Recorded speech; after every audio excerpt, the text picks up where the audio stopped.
Bonjour à tous. Alors, j'espère que vous êtes tous au rendez-vous pour cette séance, pour ce cours de philosophie. Je vous donne le programme. Bonjour Camille. N'hésitez pas à m'écrire comme d'habitude. Voilà. Alors, le programme, c'est qu'on va finir. Manfrimac, il faut changer de surnom. Enfin, même, il faut prendre votre nom, votre prénom. Alors, on va finir le cours sur la morale. Je vous avais dit que je vous ferai une synthèse d'un ouvrage majeur qui représente les fondements de la métaphysique des mœurs. On va faire ça. Pas trop long. Vous avez les documents normalement qui vont vous voyer juste à la fin. C'est le principe, c'est à la fin du cours. Vous avez les polycopiés.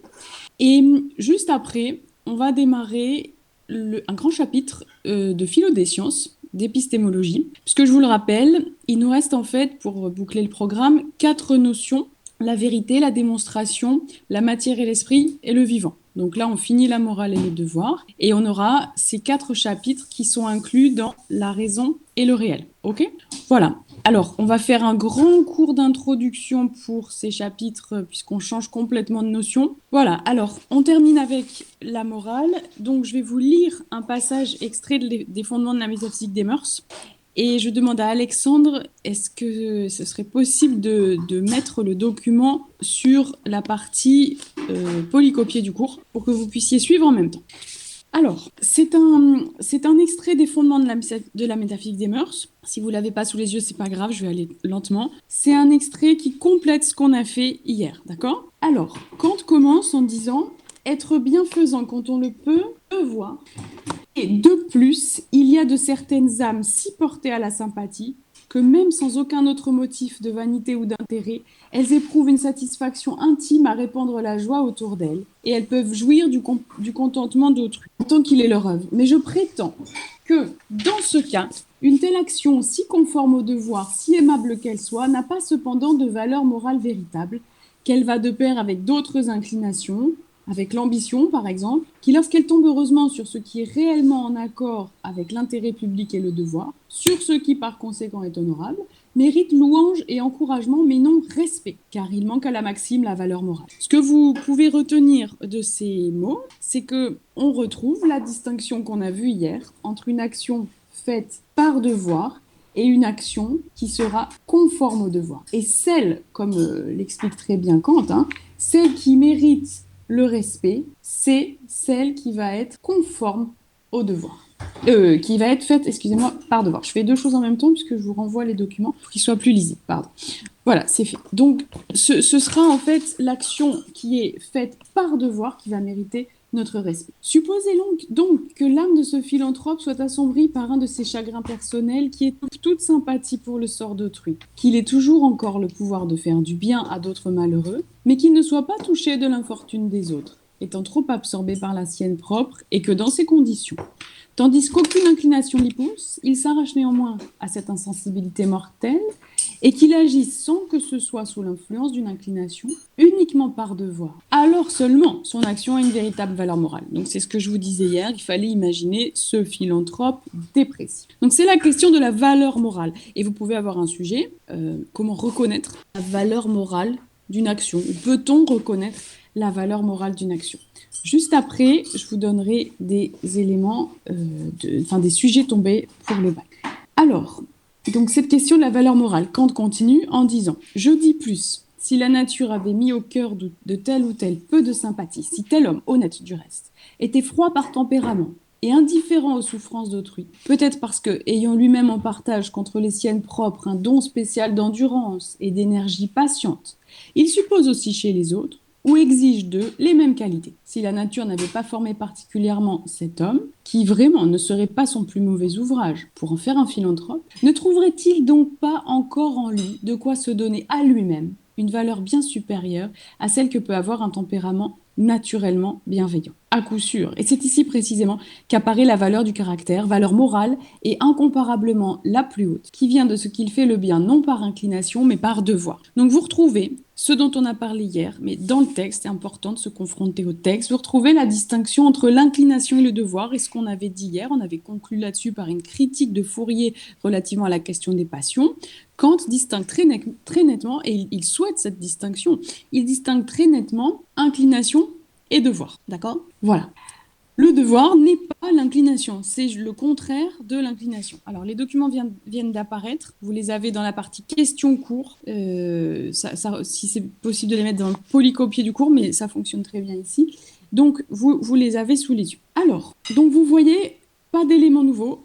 Si on récapitule, ce passage reprend simplement la distinction conforme au devoir par devoir. Et puis, deuxième point clé, il faut apprendre à résumer, la différence entre l'inclination et le devoir. D'accord ? Alors, on va retrouver les éléments d'hier, mais simplement déployés et écrits dans le texte. Je vous le répète, se confronter au texte est essentiel. Donc, le paragraphe d'après commence: assurer son propre bonheur est un devoir, au moins indirect. Car le fait de ne pas être content de son état, de vivre pressé de nombreux soucis et au milieu de besoins non satisfaits, pourrait devenir aisément une grande tentation d'enfreindre ses devoirs. Mais, ici encore, sans regarder aux devoirs, tous les hommes ont déjà d'eux-mêmes l'inclination au bonheur la plus puissante et la plus intime. Parce que, précisément dans cette idée du bonheur, toutes les inclinations s'unissent en un total. Un instant, s'il vous plaît. S'unissent en un total. Seulement, le précepte qui commande de se rendre heureux a souvent un tel caractère qu'il porte un grand préjudice à quelques inclinations, et que pourtant l'homme ne peut se faire un concept défini et sûr de cette somme de satisfaction à donner à toutes qu'il nomme le bonheur. Aussi n'y a-t-il pas lieu d'être surpris qu'une inclination unique, déterminée quant à ce qu'elle promet, et quant à l'époque où elle peut être satisfaite, puisse l'emporter sur une idée flottante, qu'un goûteux, par exemple, puisse mieux aimer savourer ce qui est de son goût, quitte à souffrir ensuite, parce que, selon son calcul, au moins dans cette circonstance, il ne sait pas, par l'espérance peut-être trompeuse d'un bonheur qui doit se trouver dans la santé, privé de la jouissance du moment présent. Mais dans ce cas également, si la tendance universelle au bonheur ne déterminait pas sa volonté, du moins n'était pas une chose qui fût si nécessaire de faire entrer dans ses calculs, ce qui resterait encore ici, comme dans tous les autres cas, c'est une loi qui lui commande de travailler à son bonheur, non par inclination mais par devoir. Et c'est par là seulement que sa conduite possède une véritable valeur morale. Alors, on va procéder de la même manière. Je vais résumer les points clés. J'attends d'abord vos réponses écrites et ensuite je vous fournis tout ça. Je vous laisse donc quelques instants. C'est-à-dire, il n'a pas été mis dans les polycopiés, il a été mis dans la partie questions-cours, c'est ce que je viens de voir. Si c'est possible de le mettre dans polycopier, c'est peut-être plus simple, mais vous l'avez, il est accessible dans cette partie questions de cours. Alors, qu'est-ce qu'il nous dit ici ? Il reprend les idées d'hier de façon finalement très simple. Il reprend l'idée assurer. On va avoir tendance à ne pas être moral, ne pas faire son devoir, ne pas être altruiste, des choses comme ça. Donc vous avez cette idée-là. Ensuite, il y a une autre idée essentielle qu'on a déjà dite et qui est reprise ici, c'est l'idée que le concept de bonheur est un concept tout à fait indéterminé. Raison pour laquelle on va pouvoir préférer un plaisir passager plutôt qu'un bonheur comme ça hypothétique. Donc Kant revient dessus. Je vous rappelle la citation. Je vous invite à la retenir, à la noter. On l'avait vu dans le cours sur le bonheur. Le concept de bonheur est un concept si indéterminé que, quel que soit le désir de tout homme d'arriver à être heureux, personne ne peut véritablement dire en termes précis et cohérents ce qu'il désire et ce qu'il veut. Donc vous comprenez, étant donné cette indétermination, on comprend bien qu'on va préférer un plaisir immédiat à cette idée flottante. Donc c'est ça que Kant va nous dire. Et le troisième point qui va être intéressant dans ce passage, c'est qu'il est quand même question d'un calcul. Vous vous rappelez, on avait parlé de ça chez Épicure, d'arithmétique des plaisirs, comme vous voulez. En tout cas, l'idée de calcul. Voilà. Donc on a ces trois idées. Et toujours à l'arrière-plan, la question de qu'est-ce qui fait la valeur morale d'une action ? Et vous l'avez compris, Kant y répond en disant le respect pour la loi. D'accord ? Là, le sens du devoir, indépendamment de toute affection, indépendamment de toute inclination. Ce passage devrait faire plaisir je pensais à la remarque d'Évrard d'hier par rapport à la question du christianisme et du rapport à la religion. Ainsi doivent être sans aucun doute également compris les passages de l'Écriture, donc des Écritures, les textes sacrés, où il est ordonné d'aimer son prochain, même son ennemi. Car l'amour comme inclination ne peut pas se commander. Mais faire le bien précisément par devoir, alors qu'il n'y a pas d'inclination pour nous y pousser, et même qu'une aversion naturelle et invincible s'y oppose, c'est là un amour pratique et non pathologique qui réside dans la volonté et non dans le penchant de la sensibilité, dans des principes de l'action et non dans une compassion amollissante. Or, cet amour est le seul qui puisse être recommandé. Alors, on va expliquer ce passage. De la même manière, hein, je vous exhorte à écrire vos remarques, à demander la parole si vous la souhaitez, des choses de ce type. Ce passage est essentiel. Déjà parce qu'il introduit une autre distinction qu'on n'a pas vraiment vue hier. Donc il y a un élément de nouveauté qui va déjà être intéressant en tant que tel. C'est la différence entre un amour qui se commande et un amour qui ne se commande pas. Donc l'amour qui reposerait uniquement sur le sentiment, l'amour qui est une inclination, l'amour qui est pathologiquement déterminé. Pathos, c'est l'idée je souffre, je subis, mais en rapport avec le sentiment. Cet amour-là, on ne le commande pas. Donc c'est la raison pour laquelle on ne peut pas fonder la morale sur un sentiment. Et vous pouvez avoir un sujet comme ça pour le bac, on l'avait dit, hein, peut-on fonder la morale sur un sentiment? La réponse de Kant est catégorique, non. Non, parce que c'est fluctuant, ça change tout le temps. Or, que faudrait un devoir, un sens moral qui reposerait sur quelque chose de fluctuant? Pour Kant, rien du tout. Donc c'est la raison pour laquelle il va faire la distinction, comprenez-le bien, entre l'amour qui ne se commande pas, qui est justement... c'est la fameuse phrase qu'on a citée hier aussi, le cœur a ses raisons que la raison ignore. Donc l'amour qui reposerait sur un sentiment et un amour qui pourrait se commander, qui est typiquement celui qu'on va retrouver dans les Écritures, c'est-à-dire aime ton prochain comme toi-même, l'idée de cette volonté d'ouvrir l'amour à un ensemble bien plus large que les proches, vous voyez. Donc ce qui va intéresser Kant, c'est en ce sens aussi où il est un philosophe marquant, c'est la volonté. C'est comment passer de l'amour juste pour quelques-uns à l'amour pour tous. Voilà. Et là, d'une certaine manière, ce qui apparaît, c'est l'effort de volonté, vous voyez. Voilà, donc finalement, le devoir n'est pas coupé de l'amour, mais il faut bien distinguer deux types d'amour, et l'amour auquel il va se rattacher est amour universel qu'on retrouve dans les Écritures, aime ton prochain comme toi-même. Alors, amour pathologique, c'est Kant qui en parle, hein, c'est un amour pratique et non pathologique. Donc, pathologique, ça veut dire sentiment, c'est le sens pathos, je souffre, je subis, en rapport avec le sentiment. Donc oui, j'ai parlé d'un amour pathologique, mais en ne faisant que reprendre le mot de Kant. Je vais vous donner un autre exemple, Noémie, puisque vous posez la question. Kant écrira également que la culture, c'est ce qui nous est extorqué pathologiquement. Bon, il reprend le même sens étymologique du mot pathologique en disant la culture, c'est ce qui nous est extorqué à partir de nos passions, à partir de logiques de rivalité.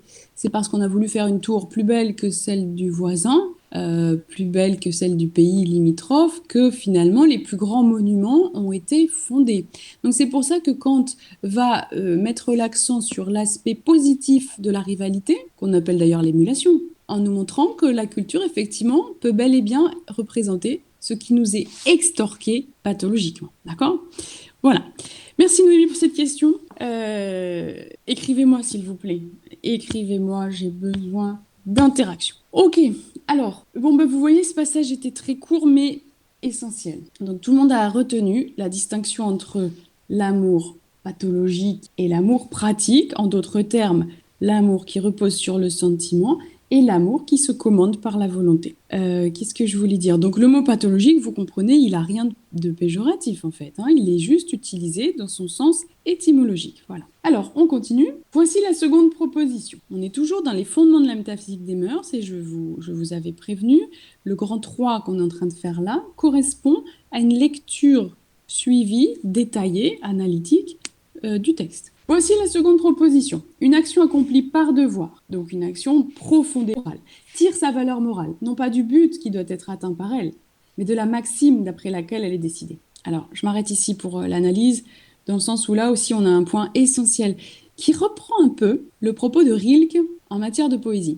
Vous savez que Rilke, c'est un auteur de génie qui a écrit les lettres à un jeune poète, et dans ces lettres à un jeune, son œuvre et qui lui demande si ses vers sont bons. Et Rilke va proposer une réponse tout à fait paradoxale en lui disant « Écoutez, je ne peux pas vous répondre, je ne peux pas vous dire ces vers sont bons ou ces vers sont mauvais, pourquoi ?» Et il va reprendre en fait mot pour mot, finalement, la réponse de Kant, enfin, je ne veux pas dire qu'il lui prend cette réponse, mais c'est la même en tout cas. Il répond à ce jeune poète, c'est la nature de l'origine de ces vers qui va déterminer s'ils sont bons. Si vous aviez pu ne pas écrire, alors ces vers ne sont pas bons.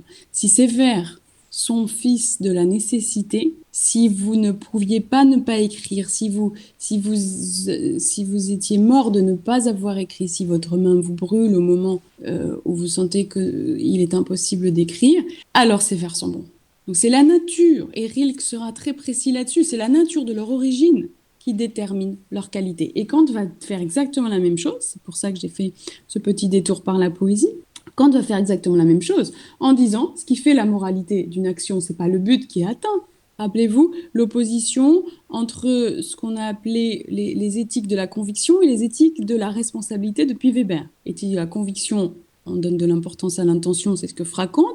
Éthique de la responsabilité, on donne de l'importance aux conséquences. Bon, Kant est très clair, hein, le but qui doit être atteint par cette action n'est pas pris en compte. C'est la maxime d'après laquelle elle est décidée. Elle ne dépend donc pas, je vous le rappelle, la valeur morale ne dépend donc pas de la réalité de l'objet de l'action, mais uniquement du principe du vouloir, d'après lequel l'action est produite, sans égard à aucun des objets de la faculté de désirer. Que les buts que nous pouvons avoir dans nos actions, que les effets qui en résultent, considérés comme fins et mobiles de la volonté, ne puissent communiquer à ces actions aucune valeur absolue, aucune valeur morale.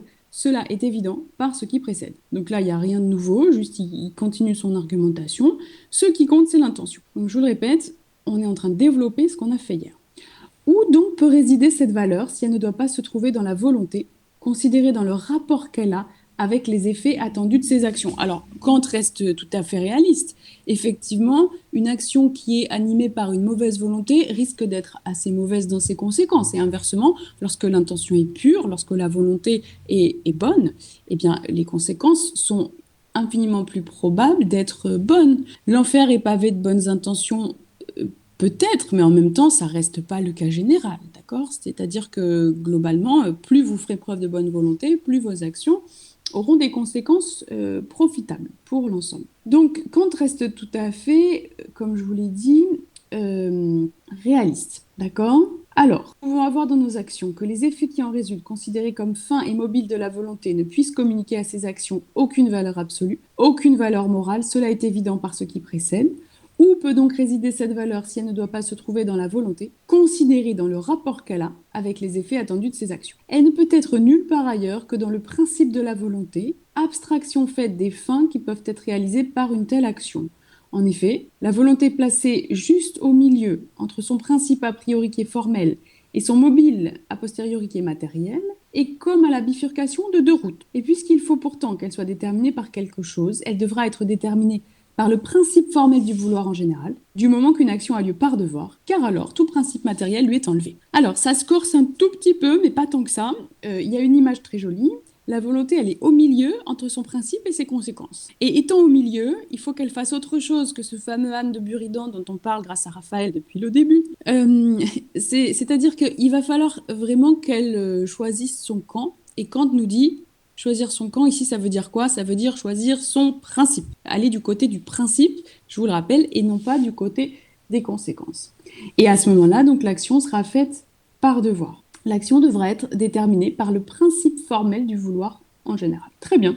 Donc, c'est la fameuse loi morale, c'est l'impératif catégorique. Vous voyez, vous commencez à avoir l'architectonique kantienne, la cathédrale et de quoi elle est constituée. Voilà. Alors, quant à la troisième proposition, conséquente des deux précédentes, je l'exprimerai ainsi. Alors, vous avez une définition ici que je vous demande de bien retenir. On va rester focalisé là-dessus. Le devoir est la nécessité d'accomplir une action par respect pour la loi. Donc, c'est pareil, je vous l'ai déjà donné. Retenez cette phrase. Je crois au pouvoir de la répétition. J'ai souvent dit que les professeurs étaient appelés auparavant des répétiteurs, c'est pas pour rien. Donc le devoir est la nécessité d'accomplir une action par respect pour la loi. Définition que vous pouvez donner en introduction par exemple. Donc pour l'objet conçu comme effet de l'action que je me propose, je peux bien sans doute avoir de l'inclination, mais jamais du respect, précisément parce que c'est simplement un effet et non l'activité d'une volonté. Donc Kant dira, ce qui est digne de respect, c'est jamais les conséquences, c'est jamais les effets qui peuvent être hasardeux, mais c'est plutôt ce principe du vouloir, cette loi morale, cette bonne volonté. Là, voilà ce qui est vraiment infiniment respectable, d'accord? C'est une manière de dire, je me rappelle de la remarque de Tanguy qui demandait est-ce que Kant était déterministe? Oui, enfin c'est une manière de dire que les conséquences nous échappent un petit peu toujours. On a autant d'emprise sur nos vies que sur une poignée d'eau claire, comme disait un poète. Donc vous voyez qu'ici, on a quand même cette idée, voilà, à l'arrière-plan, la seule chose digne de respect, c'est l'intention. Même, je ne peux avoir de respect pour une inclination en général, qu'elle soit mienne ou d'un autre. Je peux tout au plus l'approuver dans le premier cas, dans le second cas aller parfois jusqu'à l'aimer, c'est-à-dire la considérer comme favorable à mon intérêt propre. Il n'y a que ce qui est lié à ma volonté uniquement comme principe et jamais comme effet, ce qui ne sert pas à mon inclination mais qui la domine, ce qui du moins empêche entièrement qu'on en tienne compte dans la décision. Par suite, la simple loi pour elle-même, qui puisse être un objet de respect et par conséquent être un commandement. Donc vous voyez que là, je fais une petite pause d'analyse. Ce que Kant souligne, c'est le pouvoir qu'un individu a de se maîtriser lui-même, c'est-à-dire l'idée de la tempérance. Maîtrise-toi toi-même et tu deviendras sage. Voilà, c'est vraiment cette idée de la sagesse par la maîtrise de soi, par le bon gouvernement de soi-même. Je vous rappelle le mythe de l'attelage ailé, où le logos tient les rênes du thumos et de l'épitomia, d'un cheval blanc et d'un cheval noir.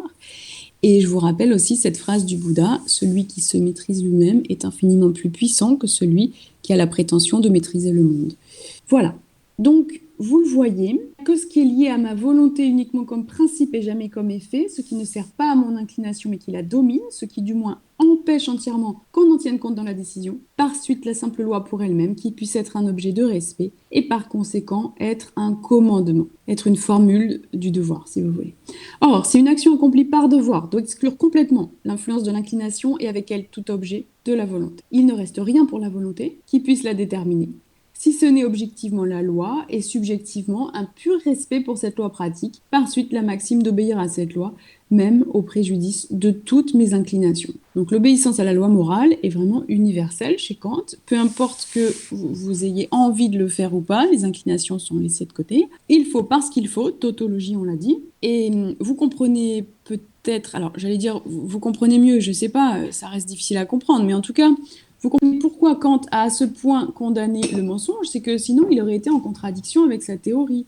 L'idée c'était de dire voilà, cette formule mathématique du devoir, je l'ai trouvée, donc à partir de là, tous les exemples, enfin toutes les choses concrètes vont être ramenées à cette théorie, d'accord? C'est-à-dire qu'il y a cette maxime qui commande d'obéir à cette loi. Alors on termine avec ce dernier paragraphe. Ainsi, la valeur morale de l'action ne réside pas dans l'effet qu'on en attend, ni non plus dans quelques principes de l'action qui a besoin d'emprunter son mobile à cet effet attendu. Car tout cet effet, contentement de son état, et même contribution au bonheur d'autrui, donc vous voyez à quel point il est question de souligner, avant l'heure, la critique de l'utilitarisme, enfin l'écart avec la doctrine utilitariste qui se développera plus tard avec John Stuart Mill et Jeremy Bentham.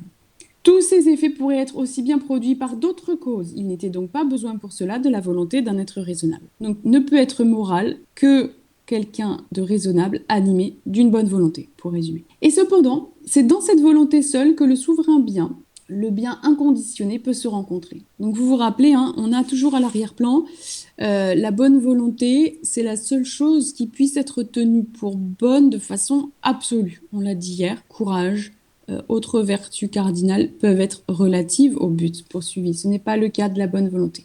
Et je vous rappelle la citation, il n'y a qu'une seule chose puisse absolument être tenue pour bon, c'est une volonté bonne. D'accord? Donc c'est le propos est de Kant. C'est pourquoi se représenter la loi en elle-même, ce qui à coup sûr n'a lieu que dans un être raisonnable, et faire de cette représentation, non de l'effet attendu, le principe déterminant de la volonté, cela seul peut constituer ce bien si excellent que nous qualifions de moral, présent déjà dans la personne même qui agit selon cette idée, mais qu'il n'y a pas lieu d'attendre seulement de l'effet de son action. Donc Kant nous dira, voilà, pourquoi on attend ça, pourquoi on retrouve cette importance de la raison, c'est parce qu'il faut pouvoir se représenter cette loi. C'est lié, si vous voulez, à une faculté de représentation.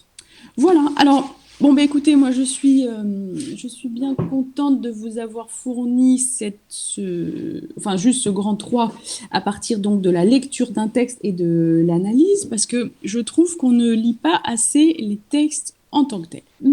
Ce que je vais faire, c'est que je vais vous fournir d'autres documents qui correspondent à des approfondissements de cette analyse. Donc, ils vont être mis à la fin. Je préfère le faire à la fin pour que vous ayez vraiment le support audio d'abord et puis après la possibilité de lire. Mais je pense que ces deux étapes sont intéressantes dans ce sens-là, plutôt que de vous précipiter sur les textes. En tout cas, là, vous aviez donc le texte tel qu'il a été écrit par Kant et je vous fournis le document à la fin de la séance. On a terminé le cours sur la morale. Le grand 4 qui avait été prévu a correspondu en fait à des questions qui ont été posées au fur et à mesure. Vous avez posé beaucoup de questions hier. Donc, j'estime y avoir répondu.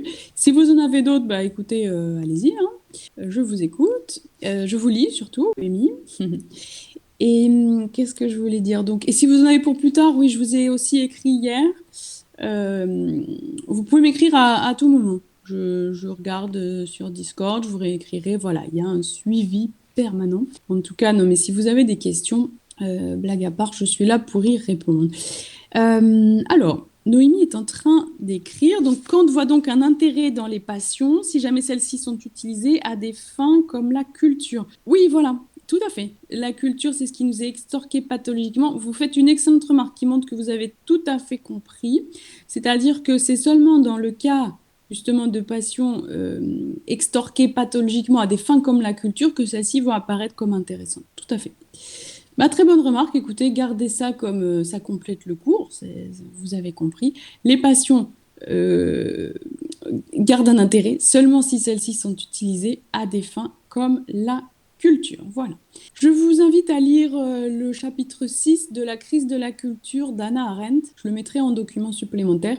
C'est une lecture extrêmement intéressante où elle analyse les causes de la crise de la culture et notamment l'omniprésence du divertissement. Juste une phrase extraite de cet ouvrage. Bien des grands auteurs du passé ont survécu à des siècles d'oubli et d'abandon, mais la question reste encore ouverte de savoir s'ils seront capables de survivre à une version divertissante de ce qu'ils ont à dire. Voilà, donc c'est aussi une manière de vous répondre, Noémie, par rapport à cette idée, la passion du divertissement qui va finalement représenter un obstacle à la culture. Donc c'est pour ça la question reste ouverte.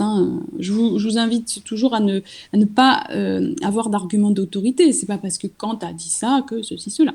Alors Nawid, merci de poser votre question. Que veut dire inclination dans le texte? Inclination veut dire désir, veut dire envie, veut dire quelque chose qui est lié en effet à la passion. Par exemple, là on est en train de faire un cours de philo, mais peut-être que certains ressentent une inclination pour aller manger s'ils n'ont pas encore déjeuné. Vous voyez, c'est ça, c'est tout ce qui nous conduirait ailleurs que vers ce droit chemin du devoir.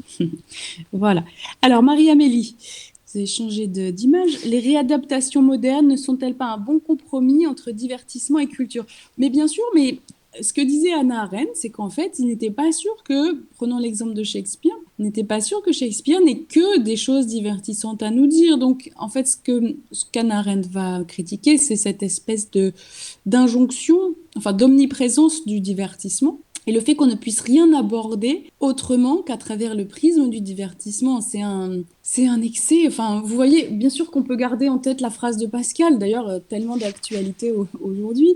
Tout le malheur des hommes vient d'une seule chose, qui est de ne pas pouvoir demeurer en repos dans une chambre. Et comme on ne peut pas demeurer en repos dans une chambre, essayez, le coronavirus est un bon exercice pour ça. Voyez, méditez, voyez où se dirigent vos pensées. Mais Pascal nous dit qu'en fait, on a besoin de se divertir. Parce que finalement, que signifie se divertir en fait? Ça veut dire se divertir de la pensée de la mort. Donc, Hannah Arendt, je pense, elle reste...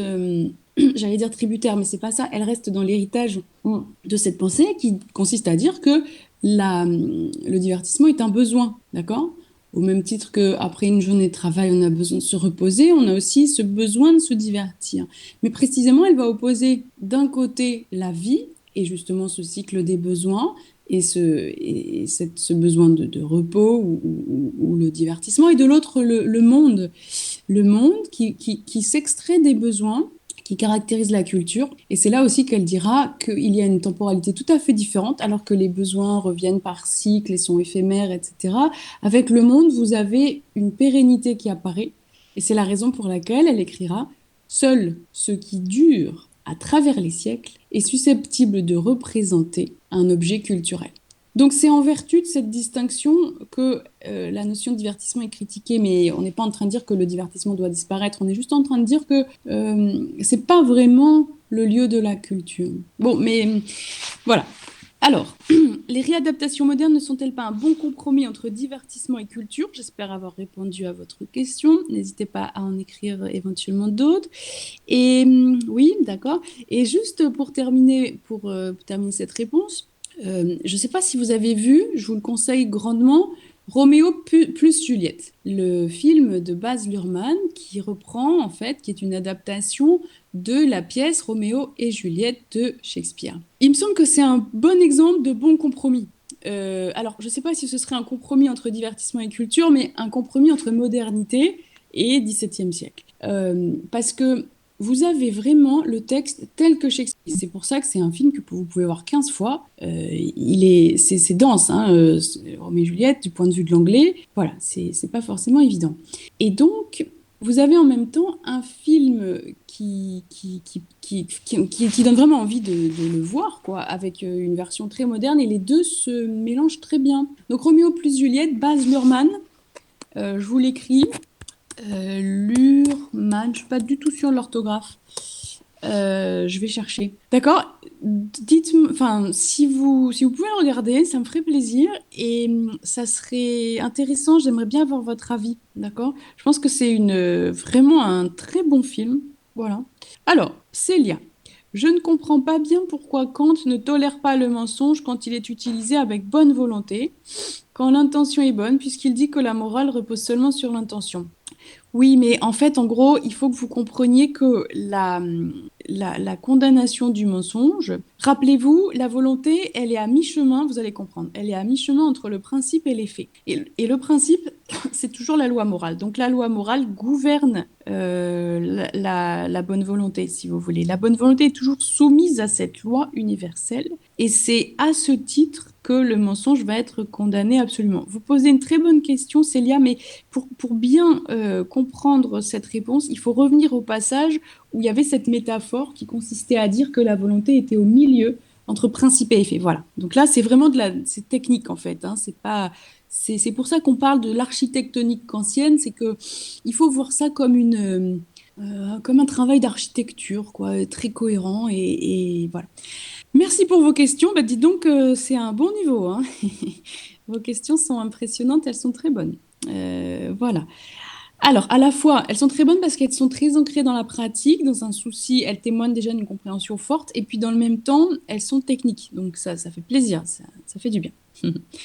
Ok, alors, est-ce qu'il y a d'autres questions? On est nombreux, dites donc. N'hésitez pas, hein, même les élèves que j'ai pas en cours, n'hésitez pas, enfin que j'ai pas en cours habituellement, je veux dire, n'hésitez pas à prendre la parole. Ben voilà, Raphaël, un cours sans une question de Raphaël, qu'est-ce que c'est? Alors, on vous attend, Raphaël. Juste après, on va démarrer quelque chose de tout nouveau. Donc, je ferai, comme je l'ai expliqué, une grande introduction. Alors, le suspense est intenable, Raphaël. Vous voulez pas prendre la parole plutôt? Enlevez votre micro. Quand justifie-t-il que l'accès au savoir moral n'est pas universel? Exemple, les fous. Oui, bien sûr. Quand il dit être... Alors, pareil, excellente question. Dites donc, donner du fil à retordre. Donc, non, excellente question parce que effectivement, quand on dit l'homme raisonnable, on comprend que l'ensemble des êtres humains disposent de la raison, effectivement. Bon, bien sûr, rappelez-vous aussi la formule de Descartes, le bon sens est la chose du monde la mieux partagée. Donc, il se trouve que l'homme, c'est l'animal rationnel. On a beaucoup dit l'animal religieux, l'animal laborance, bon, l'animal qui sait qu'il est un animal, enfin, vous dites ce que vous voulez, mais si vous voulez, il y a l'idée de l'animal rationnel, et à partir notamment de la philosophie de Kant. Mais en même temps, on peut se dire, si on suit par exemple le propos d'Alain, le fou, c'est l'homme déraisonnable. Donc, l'accès au savoir moral ne serait pas universel, par exemple les fous, oui, ils seraient momentanément privés de leur raison ou pour des circonstances particulières privés de cette raison.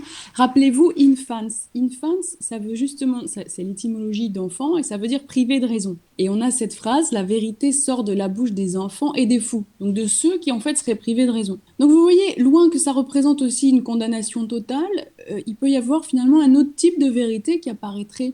Alors là, je vous invite à une lecture, puisque vous me posez des questions de cette qualité. Foucault, qui a beaucoup parlé de la folie, et ça représentait en fait son travail de thèse. Hein. Donc, Histoire de la folie à l'âge classique. Je vous invite à écouter. Vous avez des émissions de radio là-dessus sur France Culture qui sont de grande qualité. Et puis vous pouvez effectivement lire cet ouvrage. Vous avez un accès. Je pense que si on tape ça sur Internet, on trouve facilement au moins des extraits. Donc, Foucault, Histoire de la folie à l'âge classique. Donc, finalement, je vous réponds un peu à côté, Raphaël.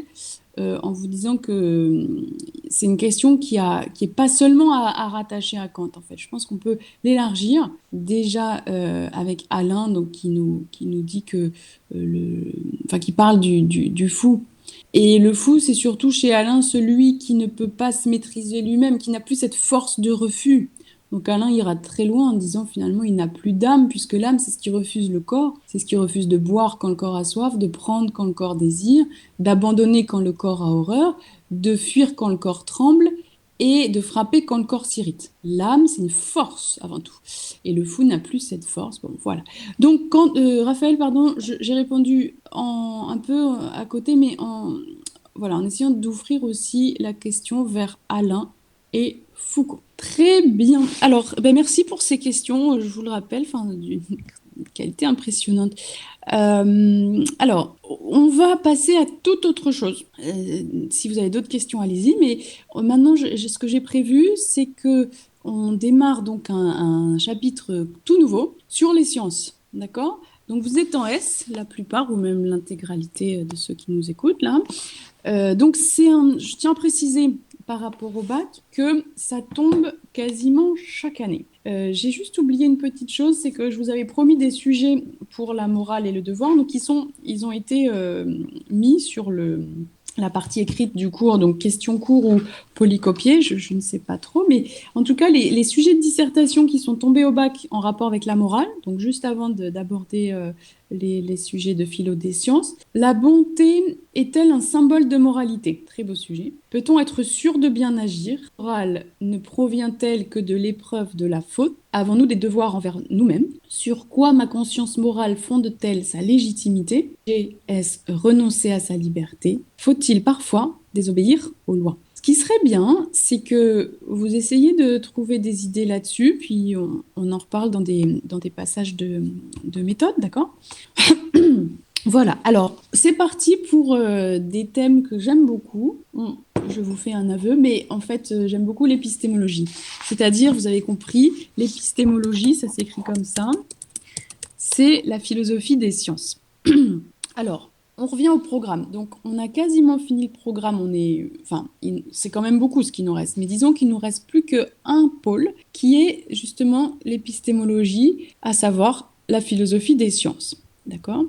Alors, je vous précise, le chapitre s'appelle La raison et le réel. Et au sein de ce grand chapitre, jusqu'à présent, on a fait le sujet, la conscience, l'inconscient, le désir. Après, on avait la culture, l'art, le travail et la technique, la religion. On a fait la politique, société, État, justice et droit. On a fait la morale avec liberté, devoir, bonheur. Et puis, il nous reste donc la raison et le réel, vérité, démonstration, matière et esprit vivant. On a 4 chapitres à l'intérieur de ça. Je répète, la vérité, la démonstration, la matière et l'esprit, le vivant. Alors, contrairement au cours sur la morale, où comme nous l'avait rappelé Aurélie, on n'avait pas d'introduction, mais parce que le grand 1 représentait justement une introduction en tant que telle, à partir de cette analyse d'un texte qui vous permettait aussi de progresser en vue du bac. Bon, là, on va faire au contraire, comme c'est un autre chapitre, un autre pôle, et même une autre discipline presque. On va faire donc une grande introduction. Mais alors là, je ne vais pas me satisfaire même si elles sont excellentes, vos remarques, je ne vais pas me satisfaire de juste 3 ou 4 remarques comme ça par écrit, timidement envoyer. Au contraire, là, on va faire beaucoup, enfin, je vais vous demander beaucoup d'interactions parce que j'ai besoin qu'on parte de vos questions, de vos centres d'intérêt. Vous êtes en S, vous êtes donc a priori concerné par les sciences et particulièrement intéressé par. Donc, ce grand chapitre d'introduction à l'épistémologie, on va faire une introduction ensemble. Alors, qui veut commencer? On va parler de science, vous l'avez compris. On va faire un chapitre qui introduit les 4 chapitres. C'est un nouveau thème, donc vérité, démonstration, matière et esprit, vivant. Alors, qui veut commencer? Qu'est-ce qu'on peut dire en introduction sur les sciences, sur le rapport entre science et philosophie, sur la question de la vérité, sur ce qui vous intéresse? Alors, Nawid, s'il vous plaît, à l'oral. Nawid, on a une application géniale qui s'appelle Discord où on peut vous écouter. Donc, j'aimerais bien que ça se passe à l'oral. Nawid, s'il vous plaît, je vous vois. Vous êtes muted, c'est-à-dire qu'il faut enlever le mute. Ah oui, d'accord, Nawid. Ok. Alors, on va vous écouter. Donc, je vous propose vraiment un jeu questions-réponses, ping-pong, une remarque de votre part et ma réponse. Et le cours se fait comme ça, d'accord? Alors, j'ai besoin que les plumes adorables que nous avons reprennent du service, c'est-à-dire, je me rappelle, je crois que c'était Oli qui fait ça, et le résumé. Donc là, en effet, comme ça repose sur une interaction, je vais pas. Enfin, l'idée, c'est que la trace écrite soit de votre fait. Allô? Alors, Nawid, oui. Vous m'entendez? Est-ce que vous entendez Nawid? Je me rends compte qu'en fait, c'est moi Allô? qui ai un problème. C'est moi qui l'entends pas. Il va falloir que je fasse des réglages. J'ai même pas entendu Alexandre jouer de la guitare hier, donc je suis en train de m'en souvenir. Bon, l'intention était bonne. Non, mais c'est de ma faute. Clic droit sur Nawid. Ah, ok. Clic. Augmenter le son de son profil, vous croyez que c'est ça? Alors, clic droit. Quand je fais clic droit sur Nawid, j'ai pas grand-chose. Bon, écoutez, volume utilisateur, oui. Alors, j'ai pas ça, justement. La petite barre, mettez-la à 200%. Pas de petite barre. Écoutez, je vais régler ça. Mais pour l'instant, bon, bah du coup, Nawid, désolé, mais on va le faire à l'écrit. Alors, je réglerai ça après. Donc, c'est parti. Du coup, on repasse à l'écrit. Mais j'ai bien compris, Benoît, mais donc quand il y a tout le monde dans le salon, voilà, j'ai Nawid Fayaz, dièse 5788, aucun rôle plus note, conseil de pro, machin. J'ai pas, j'ai fait clic droit et j'ai rien de ce que vous me dites, hein. Pas de barre, voilà. L'autre bouton de la souris. Ah. Je verrai ça après. Non, clic gauche, clic droit, ça change rien. Discord téléphone. Je ferai ça après. Merci hein, pour vos conseils, mais je vous propose on fasse par écrit, je vous lis et je vous écoute. Alors, Lucie, débat sur de l'existence entre les sciences et la religion. Eh bien, merci Lucie, on va démarrer avec ça. Alors, attendez, Nawid, il a fini par écrire sa remarque. Donc, c'était juste pour dire que Platon avait dit que les scientifiques pouvaient être considérés comme des philosophes dans la mesure où ils balayaient des illusions. Oui, alors, d'accord. Donc, je vais intégrer ces deux dans cet ordre. On va commencer. Je vous propose que cette introduction, on la fasse par points. Donc, les élèves que j'ai ont l'habitude. Donc, point numéro 1, numéro 2, on va faire une dizaine de points. Et ça s'organise comme ça. Alors, point numéro 1, grâce à Lucie, la question des sciences et de la religion. Je vais répondre à ça avec l'exemple de Darwin. Alors, bon, vous le savez, la situation aux États-Unis et en France est très différente. C'est-à-dire que aux États-Unis, vous avez le courant créationniste qui a pris une certaine ampleur. Et en gros, l'idée, c'est de choisir entre Darwin et c'est-à-dire l'idée donc de l'évolution des espèces et puis l'idée du créationnisme. Voilà. Alors, bon, ça nous semble un peu étonnant, hein, évidemment, mais si vous voulez, en fait, Darwin, quand il a fait sa découverte, il s'est heurté à beaucoup de critiques, notamment de la part, en effet, de la religion, puisque c'était censé aller contre l'idée de la création du monde en 7 jours, etc. Bon, alors finalement, la question qu'on est en droit de se poser, c'est est-ce qu'on peut être croyant tout en reconnaissant la scientificité de ces théories? On posera donc ce genre de questions, mais évidemment, on espère que la réponse sera positive, mais effectivement, vous avez donc cet exemple de Darwin qui est particulièrement intéressant. Et Darwin s'était senti d'ailleurs immensément coupable de ses découvertes, parce il sentait bien que ça allait mettre un pavé dans la mare et ça allait représenter une révolution majeur. Donc on s'intéressera en effet à Darwin, la question de la science et de la religion, par exemple. Alors, il n'y a pas que cet exemple de Darwin, hein. Vous avez effectivement Copernic et Galilée, à qui on leur demande en fait de rétracter leur thèse. Ils affirment la vérité, vous le savez, de l'héliocentrisme, c'est-à-dire le fait que ce soit la Terre qui tourne autour du Soleil et pas l'inverse. Et il était question de souligner que certains passages de la Bible allaient implicitement dans le sens au contraire d'un géocentrisme. Donc c'est pour ça que le tribunal de l'Inquisition leur a demandé de se rétracter, et s'ils ne le faisaient pas, on les brûlait vifs, vous voyez. Donc c'est vrai que il y a eu des conflits entre la science et la religion très forts. On avait d'ailleurs étudié un texte de Freud qui allait dans ce sens. Alors, donc Platon, donc ça j'ai répondu à Lucie, ensuite Nawid, continuez d'écrire s'il vous plaît. Alors c'était juste pour dire que Platon avait dit que les scientifiques pouvaient être considérés comme des philosophes dans la mesure où ils balayaient des illusions. Donc justement, alors ce que je voulais vous répondre Nawid, donc ça va devenir le deuxième point. Donc tout le monde a noté le premier point, Darwin, Galilée, Copernic. On ne développe pas, hein, par définition c'est une introduction, donc je vous donne juste des pistes. Alors, pour vous répondre, Nawid, le mot épistémé, en grec, ça veut dire le savoir. Donc, ça s'écrit comme ça. Épistémé, c'est le savoir. Donc, vous avez cette idée que la source, qu'il soit question de savoir scientifique ou de philosophie, la source est la même. Donc, vous avez finalement cette belle idée. Et à l'arrière-plan, un débat sur la nature même de la science. C'est-à-dire, la question, c'est de savoir si la science est de l'ordre du dialogue ou non. Est-ce qu'une science est démonstrative, c'est-à-dire qu'elle permet de trancher, voilà, d'où l'idée d'Heidegger, la science ne pense pas, ou est-ce qu'une science, au contraire, ne fonctionne que dans le cadre d'un débat? Alors, on a justement eu une opposition entre Aristote et Platon ici, puisque Aristote considérait qu'une science était démonstrative ou n'était pas, c'est-à-dire qu'elle mettait fin certes aux illusions, mais cette manière de mettre fin aux illusions représentait une réponse tout à fait tranchée, ferme et inébranlable.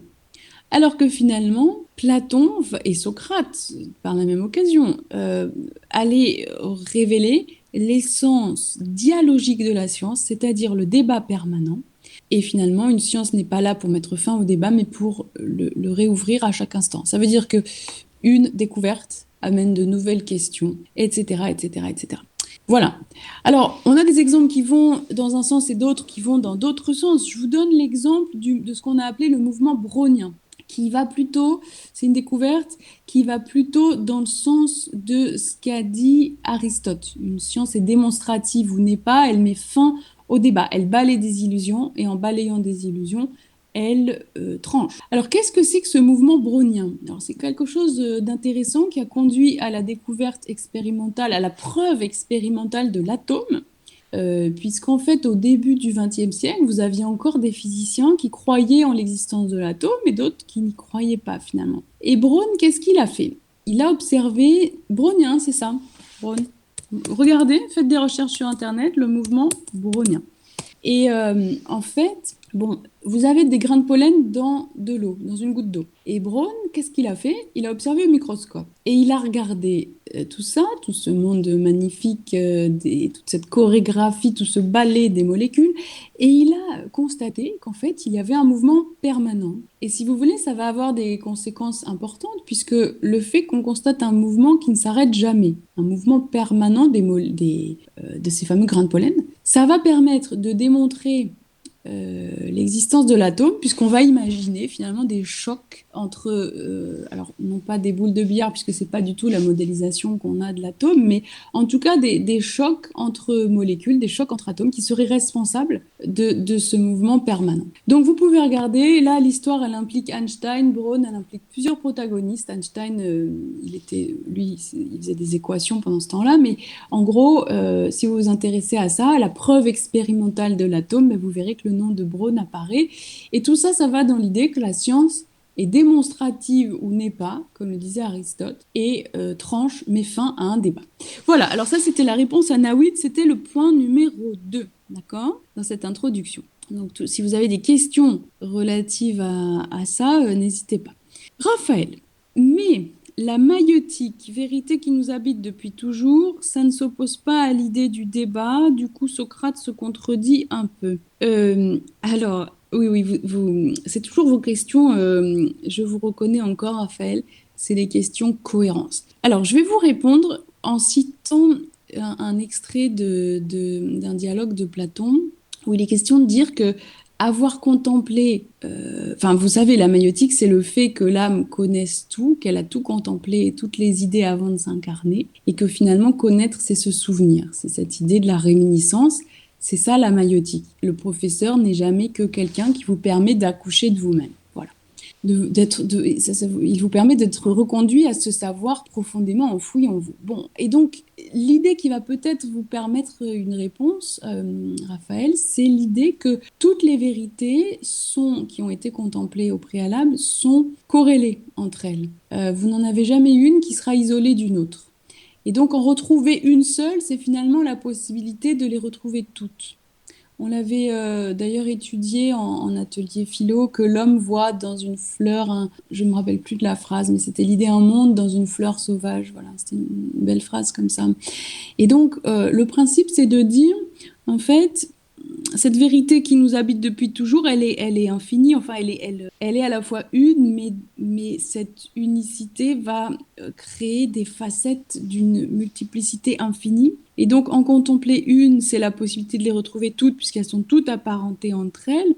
Et donc, c'est pour ça que d'une certaine manière, ça laisse ouverte la possibilité du débat, parce que débat ne veut pas dire qu'on ne va pas pouvoir trouver une cohérence qui va subsumer l'opposition. Vous comprenez? C'est juste un moment qui témoigne d'une limitation de nos connaissances. Par exemple, prenez l'exemple de, vous savez qu'en physique aujourd'hui, on oppose une théorie ondulatoire et une théorie corpusculaire. Une représentation de la lumière comme onde et une représentation de la lumière comme corps, c'est-à-dire comme photon. Bon, mais on sait très bien que plutôt que de dire que c'est les deux à la fois, il vaut mieux dire que c'est ni l'un ni l'autre et qu'on est confronté dans ce débat entre la théorie corpusculaire et ondulatoire de la lumière, on est confronté à une limitation de nos connaissances. Donc vous voyez, l'idée d'infini qui se rattache à l'idée de vérité ne s'oppose pas à l'idée de débat, puisque le débat, c'est toujours la limitation de notre connaissance qui recherche toujours plus l'infini. J'espère avoir répondu à votre difficile question. Voilà, alors Thomas, Denise, vous écrivez oui, c'est pour l'orthographe, d'accord? Merci Raphaël, ah bah, très bien, ok. Alors, écoutez, il est 14h pile, donc c'est déjà fini. Lucie demandait s'il y avait du rap philosophique demain. C'est un peu comme à la cantine, est-ce qu'il reste du pain? Bah, si vous avez envie, oui, enfin, comme vous voulez, quoi. Enfin, il faut qu'il y ait du monde, hein. Je vais pas faire cours pour 3 élèves, mais si vous êtes nombreux demain, à quelle heure je vais vous dire ça? Demain, donc on est mercredi. Attendez, demain, par exemple, demain, c'est possible à 13h30. Ou plutôt, non, plutôt en soirée demain. Ce qui m'arrangerait, c'est soit vous réfléchissez entre vous, 13h30 ou 19h. 13h, ça irait. Bon, voilà, parlez-en, écrivez-moi. Il y avait écrit ça dans les infos. Le principe, oui, mais ça, c'était avant. Le principe, c'est 3 heures par semaine. Là, voilà, on a fait nos 3 heures. On n'est pas du tout en retard dans le programme. Bon, si vous voulez qu'on se retrouve, je vous propose plutôt, ouais, demain soir, ça m'arrange. Oui, c'est pas obligé, c'est ça, c'est comme vous voulez. C'est en plus, c'est durable, vous n'êtes pas obligé, lorsque vous avez fini votre assiette, d'en reprendre une autre. Donc c'est, voilà, 3 heures, ça suffit. Ok, c'est vous qui voyez. Écoutez, là, on a fait 1 minute de plus, même en plus. Donc, on en est où dans le programme? Ben, je vous l'ai dit, Noémie, il nous reste juste vérité, démonstration, matière et esprit vivant. Et là, on fait l'introduction à ces 4 concepts. Donc, on est très bien dans le programme, hein, voilà. Alors, ben, écoutez, je vous souhaite une très bonne après-midi. Et 3 heures, c'est déjà bien. Bah, vous avez vu tout ce qu'on a fait en 3 heures, là. Voilà, ben merci, au revoir. Et bon appétit. Oui, moi, j'ai déjà mangé, en fait. Au revoir Manfredi. Voilà, écoutez, merci à vous. Je vais régler mes problèmes de micro, comme ça on pourra entendre Nawid. Et merci Zora, merci Alex, merci Benoît, merci Adrien. Voilà, je vous dis à lundi 10h, à moins que le rap philo se fasse demain soir, ça dépend de vous, mais c'est comme vous voulez, je prendrai pas mal quoi que ce soit. Et donc je vous dis normalement à 10h, voilà, à lundi 10h. Ok, écoutez, bonne semaine, voilà, à lundi, au revoir.